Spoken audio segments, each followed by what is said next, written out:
रुपया हमने महाराष्ट्र सरकार को दिया है, उसमें से वो जो 1631 करोड़ रुपया था वो अप्रैल को ही दे देने का काम हमारे नेता नरेंद्र मोदी जी ने किया है। और महाराष्ट्र सरकार ने भी कई सारी पहल किसानों को मदद करने के लिए करी है।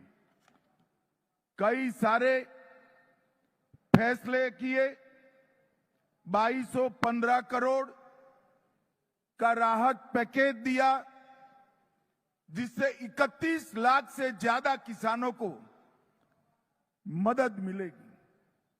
10,000 रुपया नकद और 35 किलो खाद्यान्न देने का भी महाराष्ट्र सरकार ने इनिशिएटिव लिया है।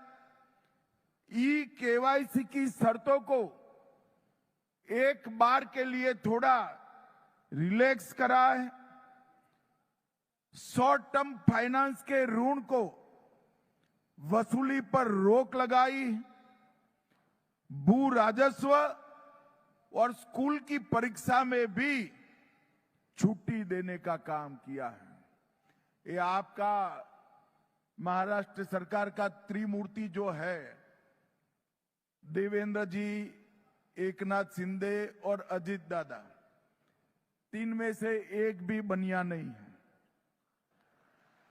मगर ये तीनों बनिए से पक्के हैं।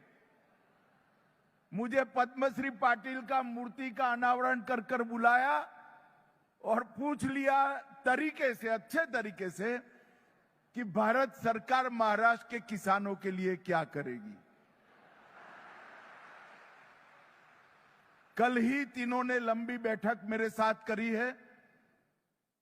मैंने मोदी जी की ओर से उनको आश्वस्त किया है कि महाराष्ट्र सरकार हमें डिटेल रिपोर्ट भेज दे। मोदी जी महाराष्ट्र के किसानों की मदद करने में जरा भी देर नहीं लगाएं।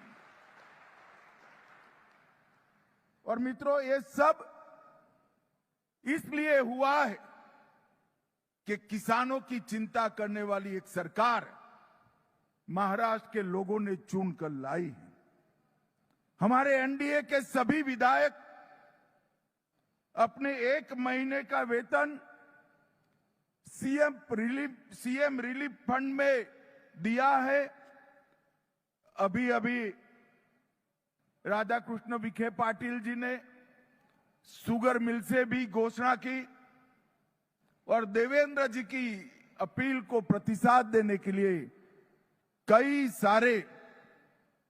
कई सारे ट्रस्ट भी आगे आए हैं। भाइयों बहनों, आज यहां मेरे आने का एकमात्र कारण है पद्मश्री डॉक्टर विठ्ठलराव विखे पाटिल और डॉक्टर बाला साहब विखे पाटिल के पुतले का, आदमकद से भी ऊंचे पुतले का अनावरण करना और उनको कार्य की अंजलि देना। डॉक्टर विठ्ठलराव विखे पाटिल जी भारत के सहकारिता के आद्य पुरुषों में से एक। महाराष्ट्र के सहकारिता का इतिहास उठाकर जब अभ्यास करते हैं, पद्मश्री विखे पाटिल, धनंजय राव गाडगिल और वैकुंठ भाई मेहता, ये त्रिपुटी ने महाराष्ट्र के किसानों के लिए सहकारिता की नींव डालने का काम किया। और पद्मश्री पाटिल ने समग्र दुनिया में एक प्रकार से सबसे पहला कोऑपरेटिव साकर कारखाना डालने का काम हमारे पद्मश्री पाटिल ने किया। और इसके कारण न केवल महाराष्ट्र, गुजरात, कर्नाटक, उत्तर प्रदेश, कई राज्यों के किसान समृद्ध हुए हैं। और साकर कारखाना, उसका मुनाफा व्यापारी के घर में जाने की बजाय किसानों के बैंक अकाउंट में जाने की व्यवस्था आज देश में बनी है, तो उसके पुरोधा, इसके स्थापक डॉक्टर विठ्ठलराव विखे पाटिल जी थे। मैं आज वो महान आत्मा को मनपूर्वक याद करना चाहता हूं।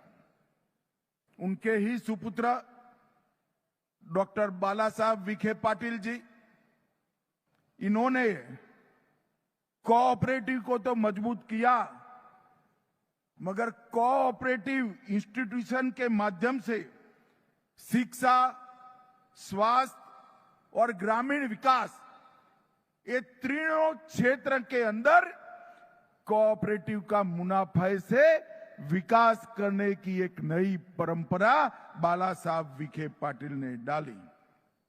जब मोदी जी ने सहकारिता मंत्रालय की स्थापना की, तब सहकारिता क्षेत्र में सहकारी चीनी मिलों को मजबूत करने के लिए एनसीडी की योजना आई और जो अच्छे यूनिट थे उसको हमने फाइनेंस किया और उसी में से ही आज डॉक्टर विठ्ठलराव विखे पाटिल सहकारी चीनी कारखाने का विस्तरण हो रहा है।